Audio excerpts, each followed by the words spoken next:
Surfing in the Olympics. It's being considered for the 2020 games in Tokyo. Yeah. What do you think the likelihood is that it happens?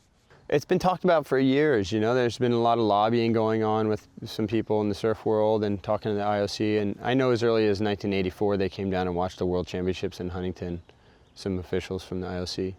It's interesting for Japan because there's a pretty strong surf culture there, actually, that people might not realize. There's some great surf in Japan. I think a wave pool in Japan makes a lot of sense.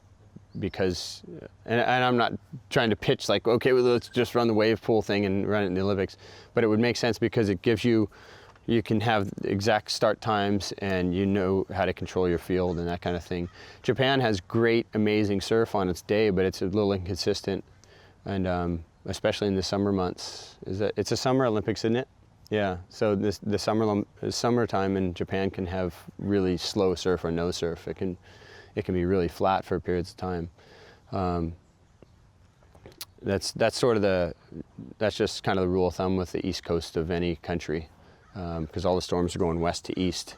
So mostly they're taking waves away from you instead of sending waves towards you. In the summertime, you don't have much storm activity anyways. But yeah, a wave pool in Japan would make sense because when you think about Japan, you think about engineering, you think about technology, and all those sorts of things. And And craftsmanship is really important. Craftsmanship is totally important to Japanese. So it would be really interesting if a wave pool was a way to display surfing the first time in the Olympics. So I mean, since you brought that up, what's the process involved with actually pitching them on your technology? No, I really don't know the process because I'm not one of those people lobbying to try to get in the Olympics. But if it were to happen, I'm all for it. But if it doesn't, that's okay with me too. But if it does, are you there competing?